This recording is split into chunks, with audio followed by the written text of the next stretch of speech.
Hello students, dynamics में हमने इससे पहले वाले लेक्चर में क्या पढ़ा था। इससे पहले वाले लेक्चर में हमने कुछ इम्पोर्टेंट रिजल्ट्स भी पढ़े थे और 2 थ्योरम पढ़ी थी, ठीक है, और एग्जाम्पल पढ़े थे। तो अब क्वेश्चन एक्सरसाइज के क्वेश्चन कर लेते हैं। A particle describe the following curve under a force F directed to the pole, find the law force. तो आपको लव फोर्स फाइंड आउट करना है। आपने 3 चीज़ें निकाली थी, लव फोर्स निकाला था, वेलोसिटी निकाली थी और साथ साथ क्या निकाला था, पीरियडिक टाइम निकाला था। तो आपको सिर्फ यहाँ से क्या पूछा गया, लव फोर्स कर्व दे रखी है, r square equals to a square cos n theta, equation number 1 मान लिया। ओके, मैंने आपको बताया था कि अगर आपके पास पावर में दे रखी है तो हम वहाँ पे क्या लेंगे, लॉग। अगर नहीं दे रखा है तो आप विदाउट लॉग कर दोगे, लेकिन हमारे पास यहाँ पे पावर में दे रखी है। आर की जगह हम क्या डालेंगे, 1/u डालेंगे। तो 1/u डाला और टर्म्स को कंबाइन किया तो ये आपके पास बन गया a square u square cos 2 theta equals to 1। हमने दोनों तरफ क्या लिया, लॉग लिया। लॉग लेने के बाद देखिए आपके पास ये हो गया ए 2 log ए, पावर आगे आ जाएगी और इसकी आ जाएगी प्लस में, मल्टीप्लाई में है तो 2 log u प्लस में log कोस 2 थीटा दिस, ठीक है। अब आपके पास देखिए क्या करना है, इक्वेशन बनाने के बाद डिफ्रेंशिएट करना है विद रिस्पेक्ट टू थीटा। तो थीटा के रिस्पेक्ट डिफ्रेंशिएट कर दिए। डिफ्रेंशिएट करने के बाद हमें यहाँ से क्या फाइंड आउट करना है, हमें निकालना है D u by d theta निकालना है, ठीक है। तो D u by d theta निकाला, जो आपके पास क्या बना, यू tan 2 थीटा बना। इसको इक्वेशन नंबर हमने 3rd कंसीडर कर लिया। हमें इसको अगेन डिफ्रेंशिएट करना है विद रिस्पेक्ट टू थीटा, ठीक है। तो आपने इसको थीटा के रिस्पेक्ट कर दिया, बाई पार्ट हो जाएगा ये आपका, यू एज इट इज़ रखा तो 2 आगे आ जाएगा आपका सीकेंड स्क्वायर 2 थीटा और प्लस में अब tan 2 थीटा को करोगे तो यू का D u by d theta. अब हमने क्या किया, ऊपर से D u by d theta की वैल्यू डाल दी। ओके, डालने के बाद अब देखिए मैंने पहले भी बताया कि हम इसको पैडल फॉर्म में कन्वर्ट कर, पोलर फॉर्म में कन्वर्ट करने वाले हैं। पोलर फॉर्म हमारी बनती है डी स्क्वायर यू अपॉन में डी थीटा का स्क्वायर प्लस में यू से बनती है ना। तो आपके पास जो भी इक्वेशन आई है हम दोनों तरफ क्या ऐड कर देंगे, यू को ऐड कर देंगे। ओके, तो जैसे ही हम यू को ऐड करेंगे तो देखिए आपके पास लेफ्ट में क्या बन गई, पोलर फॉर्म बन गई। तो आपके पास हो गया डी स्क्वायर यू अपॉन में डी थीटा का स्क्वायर प्लस में यू, ओके। और 2u सीकेंड स्क्वायर 2 थीटा, इसमें से u कॉमन लिया, आपका बन गया 1 प्लस में tan स्क्वायर 2 थीटा। इसको क्या डाल सकते हैं, सीकेंड स्क्वायर थीटा। और ये था आपका 2u सीकेंड स्क्वायर 2 थीटा था। तो कंप्लीट क्या बन गया आपका 3u सीकेंड स्क्वायर 2 थीटा बन गया। ओके, तो सीकेंड स्क्वायर 2 थीटा। अब आपको सीकेंड में नहीं रखना है, आपकी जो इक्वेशन बिल्कुल फर्स्ट इक्वेशन थी वहाँ से आप वो आपको कोस में दे रखी थी, उस कोस से हमें इसको सेकंड में कन्वर्ट करना है, जो कि बना आपका ए स्क्वायर यू स्क्वायर बना, ठीक है। तो डी स्क्वायर यू अपॉन में डी थीटा का स्क्वायर प्लस में यू, तो आपके पास ये बन गया 3 au तो था ही आपके पास, और वहाँ से आपके पास क्या बन गया, ए की 4 और यू की 4 बन गया, तो यू की 5 बन गया। टोटल इक्वेशन नंबर क्या बन गया, 4।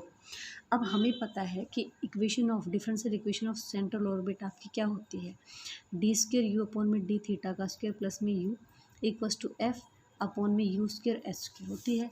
हमने क्या किया, दोनों को कंपेयर किया, इक्वेशन नंबर 4 एंड 5 को कंपेयर किया। 4 और 5 को कंपेयर करना के बाद हम इसमें क्या करेंगे, एफ़ को, कि हमें एफ़ को लाना है, लव फोर्स लाना है, तो फोर्स समथिंग लाना है। तो एफ़ इज इक्वल टू किया हमने, बाकी सबको कंबाइन कर देंगे और क्या बताया था कि आप यू को रखेंगे और यू को छोड़ के बाकी सबको लैम्डा डाल देंगे। तो इसका हमने क्या डाल दिया, लैम्डा और यू की टर्म रख ली, ठीक है, जो कि हमारे पास 3 भी है। ओके, अब क्या किया, F is equal to lambda times of u की 7, लैम्डा टाइम्स ऑफ यू की 7, यू को क्या डाल सकते हो, 1/r डाल सकते हो। तो F equals to 1 lambda by r की पावर 7 हो गया। तो क्या कहेंगे कि एफ जो है, फोर्स जो है वो प्रोपोर्शनली है कि कैसे, या एफ वेरी करता है, आपका जो फोर्स है वो वेरी करता है, इन्वर्सली वेरी करता है 7th power of the distance of from the pole, क्योंकि आर क्या लेते हो आप, डिस्टेंस लेते हो ना, तो 7th पावर के साथ क्या कर रहा है, इन्वर्सली वेरी कर रहा है। ओके, नेक्स्ट क्वेश्चन आपके पास आर की 4 भी है गिवन इक्वेशन, आर की 4 इक्वल्स टू ए की 4 कोस 4 थीटा, आपके पास वही दे दिया, आर को हमने यू डाल दिया, तो 1 इक्वल्स टू ए की 4 यू की 4 कोस 4 थीटा, ठीक है। इसमें भी हमने दोनों तरफ क्या लिया है, लॉग लिया है। दोनों तरफ लॉग लेने के बाद आपने क्या किया, ये आपके पास सिंप्लीफाई होगी, और यहाँ से हमने फिर से निकाल दिया, डिफ्रेंशिएट किया थीटा की रिस्पेक्ट, थीटा की रिस्पेक्ट करने के बाद आपके पास क्या निकला, d u by d theta निकला, u is equal u into में 4 tan 4 थीटा, ठीक है। हमने इसको डिफ्रेंशिएट किया with respect to theta, okay, again किया तो डी स्क्वायर यू अपॉन में डी थीटा का निकल गया। इधर हमने बाई पार्ट लगा दिया, बाई पार्ट लगाया, लगाने के बाद D u by d theta की हमने वापसी इस वैल्यू को यूज किया। तो करने के बाद ये आपके पास देखिए यू इंटू में टेन स्क्वायर फोर थीटा बन गया। तो ये आपके पास था 4u second square 4 theta plus में u ten square 4 u theta, u था ये 4 थीटा है, ओके। अब हमने दोनों तरफ u ऐड किया क्योंकि हमें इसको पोलर फॉर्म की तरफ लेके जाना है, तो ऐड कर दिया। आपके पास लेफ़्ट तो पोलर फॉर्म बन गई है, राइट में देखिए हम इसको कंबाइन करेंगे और खाली u की फॉर्म में लेके आएंगे। मतलब a और u में, a तो आपका कांस्टेंट है ही, लेकिन u में लेके आएंगे। तो हमने सभी टेन को और सेकेंड जो है उसको ब्रेक कर देना है, ओके, ठीक है। ब्रेक कर दोगे तो आपने क्या किया, लास्ट वाले जो टर्म ऐड की है उसमें हम क्या लेंगे, u कॉमन ले लेंगे। इसको क्या डाल सकते हो, सेकेंड की सेकेंड स्क्वायर 4 थीटा। अब ये टर्म आपके पास क्या बनी, कंबाइन बन गई 5u सेकेंड स्क्वायर 4 थीटा बन गया, ठीक है। अब फर्स्ट इक्वेशन जो थी वहाँ से हम सेकेंड स्क्वायर की वैल्यू निकालेंगे। तो सेकेंड स्क्वायर की वैल्यू आपके पास a की 8 और u की 8 बन जाएगा। 5 इंटू में a की 8 और u की 9। अब हमारे पास इक्वेशन नंबर 4 रेडी हो गई।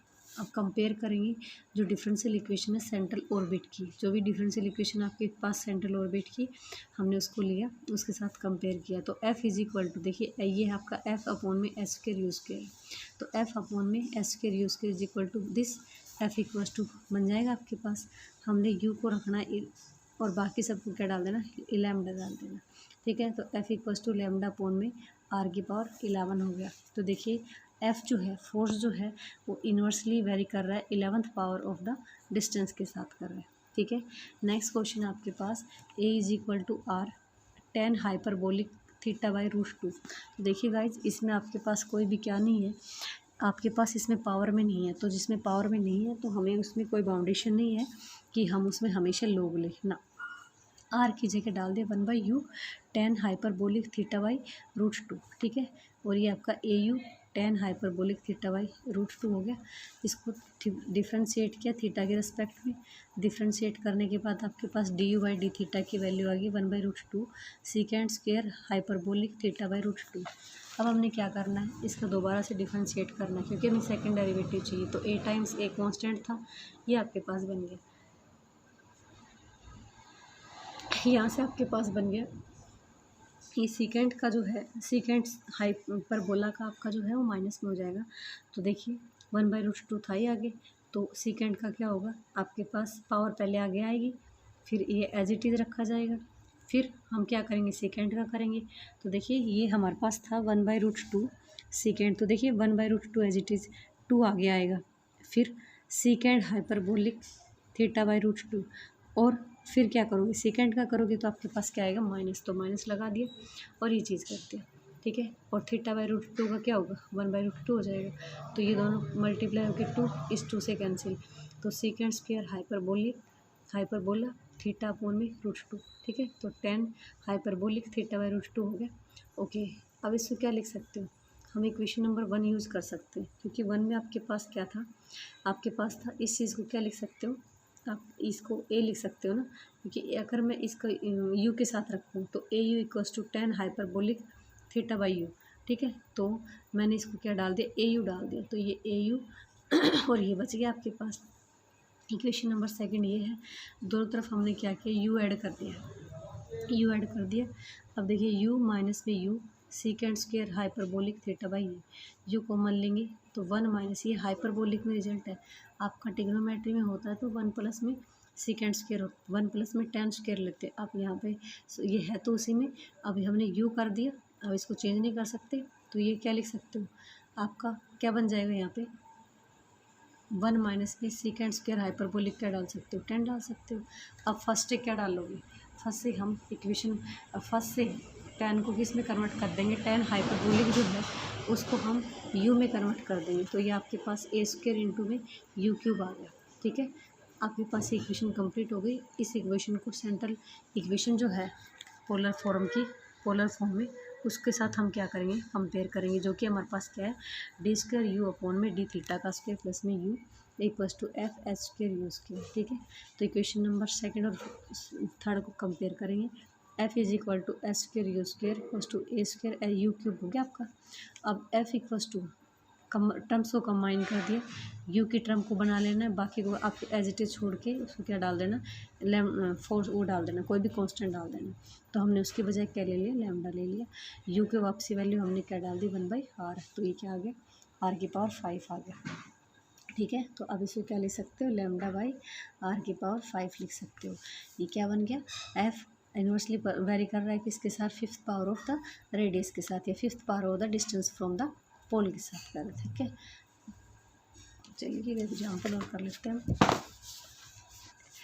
एग्जाम्पल जो है ये किसकी फॉर्म में करें, पेडल फॉर्म के लिए। ठीक है, the pedal equation of an ellipse with pole at the centre is, pedal form हमने पढ़ी थी ना, a square b square upon में p square equals to a square plus b square minus में आर स्क्र। तो pedal form में दे रखा है, तो हमें क्या निकालना है, इसकी लॉ ऑफ द फोर्स निकालना है। ठीक है, पेडल फॉर्म में लॉ ऑफ द फोर्स आपने उसकी भी फॉर्म पढ़ी थी। तो देखिए इसमें क्या करेंगे, आपके पास जो भी इक्वेशन दे रखी है डिफ्रेंशिएट करेंगे किसके साथ, आर के साथ डिफ्रेंशिएट किया। आर के साथ डिफ्रेंशिएट करने के बाद आपके पास मिला 1/p³ dp/dr और equals to r a square b square. ठीक है, ये हो गया। अब हमें ये पता है कि differential equation of the central form in central orbit in pedal form में क्या होती है आपकी, ये होती है 1/p³ dp/dr equals to F upon में एस स्क्र होती है ना। हमने इन दोनों को क्या कर दिया, कंपेयर कर दिया, क्योंकि ये भी पेडल फॉर्म है, ये हमारे पास जो भी कर्व दे रखी थी अकॉर्डिंग टू दिस हमने उसकी निकाली। ठीक है, जब आपका पोलर दे रखा हो तो डिफ्रेंशिएट करेंगे विद रिस्पेक्ट टू थीटा, और जब आपका पेडल दे रखा हो तो डिफ्रेंशिएट करेंगे विद रिस्पेक्ट टू आर करेंगे। ओके, करने के बाद हमें इसको इस फॉर्म में बना लेना है, और फिर जो हमारी बेसिकली जो इक्वेशन हम पढ़ के आए पेडल फॉर्म की, उसको लेके दोनों को कंपेयर कर देंगे। ठीक है, कंपेयर कर देंगे, वहाँ से हम एफ़ की वैल्यू निकालेंगे। तो F is equal to S square r upon में ए स्क्र बी स्क्र बन गया। हमने आर को छोड़ के बाकी को क्या डाल दिया, लैम्डा। तो ये क्या कर रहा है, डायरेक्टली प्रोपोर्शनल है किसके साथ, डिस्टेंस के साथ। ओके, तो इसी टाइप का देखिए पेडल फॉर्म में क्वेश्चन और पढ़ लेते हैं। A particle describe equiangular spiral equiangular spiral describe कर रहा है, जिसका इक्वेशन क्या है, r is equal to a e की थीटा कोट अल्फा। इक्वेशन क्या है, r equals to a times e की theta cot alpha under a force of the pole. तो आपको क्या निकालना है, लॉ ऑफ द फोर्स निकालना है। तो आप देखिए आपको आर मिल रहा है, आर के according equation given equation of the curve क्या है, आर है इक्वल्स टू ए ई की थीटा कोट अल्फा है। आर को क्या डालोगे, 1/u डालोगे। ठीक है, इसको उधर ले गए हम, ले जाने के बाद अब ये देखिए किस में, थीटा में है। आप इसे कंफ्यूज मत होइए कि पेडल में है। देखिए थीटा आर और थीटा में है ना, तो आर और थीटा में है तो पेडल में पोलर में है, और अगर आपके पास पी की फॉर्म में है तो वो आपकी पेडल है। तो थीटा में तो डिफ्रेंशिएट किया विद रिस्पेक्ट टू थीटा, और थीटा के रिस्पेक्ट में निकालने के बाद आपके पास ये आया। अब हमें यहाँ से क्या निकालना है, du/d निकाल लेना है। तो du/d निकाल लिया, आपके पास ये आ गया। इसको क्या करेंगे, अगेन डिफ्रेंशिएट करेंगे। अगेन डिफ्रेंशिएट करने के बाद हमने du/d की वैल्यू ऊपर से डाल दी, आपके पास ये बन गया। ठीक है, अब आपके पास क्या है, जो भी फोर्स बन रहा है आपका u हम दोनों तरफ ऐड करेंगे। तो u को हमने दोनों तरफ ऐड कर दिया, या फिर ऐड नहीं किया तो इसमें देखिए रिजल्ट बनाने के लिए हमने डी स्क्वायर जो differential equation of the path होती है या पोलर फॉर्म जो होती है वो डी स्क्वायर यू अपॉन में डी थीटा का स्क्वायर प्लस यू होता है ना, इक्वल्स टू एफ अपॉन में एस स्क्वायर यू स्क्वायर होता है। तो उसमें हमने जो D square u upon D theta की वैल्यू डाली है, निकाली, वो डाल दिया। ओके, अब ये देखिए क्या लिख सकते हो, यू को कॉमन लेने के बाद कोसिकेंड स्क्वायर अल्फा लिख सकते हो। तो एफ़ की वैल्यू निकाल दी, एफ़ क्या आपके पास एस स्क्वायर यू क्यूब और कोसिकेंड स्क्वायर अल्फा। ठीक है, यू की जगह हमने क्या डाल दिया, आर डाल दिया। क्योंकि हमने ये सब चेंज क्यों नहीं किया, क्योंकि आपका जो टेन अल्फ़ा है या कोट अल्फ़ा जो भी है वो क्या है, एक एज ए कॉन्स्टेंट ही तो है। अगर वो हमारा थीटा में होता तो हमें चेंज करना पड़ता, तो हम यहाँ से यू ऐड करते, दोनों तरफ लिखते, इक्वेशन फर्स्ट का यूज़ करते। लेकिन हमने इसको क्यों नहीं किया, क्योंकि वो हमारे पास एज ए कॉन्स्टेंट ही तो है, उसमें हमारे पास क्या ही फ़र्क पड़ेगा। कॉन्स्टेंट को तो हमने लैम्डा डाल देना है, किसी अलग कॉन्स्टेंट का नाम देना है, तो इसलिए हमने इसको कोई चेंज नहीं किया। ठीक है। तो आप इस बात से कंफ्यूज मत होइए कि पीछे वाले हमने सभी में इसको यू डाला फिर कंपेयर किया, बात तो वही हो रही है। लेकिन वहाँ पे ये जो क्वांटिटी आ रही थी वो आपका इन टर्म्स ऑफ थीटा था, तो थीटा को हमने चेंज करके यू में लाए थे और उसके साथ कांस्टेंट ए भी था। तो यहाँ पे हमारा कांस्टेंट ए की बजाय क्या आ गया, कोट स्क्वायर एल्फा आ गया, लेकिन है तो यू के साथ, तो हमने इसको डायरेक्टली इसमें डाल दिया जो पोलर फॉर्म होती है उसमें। और ये आपका यहाँ पे सारा किसका काम कर रहा है, कांस्टेंट का। तो आपको तो किससे मतलब है, यू से मतलब है। आपके पास यू के अलावा बाकी जो भी कुछ बचे एज ए कांस्टेंट का काम करे, ठीक है।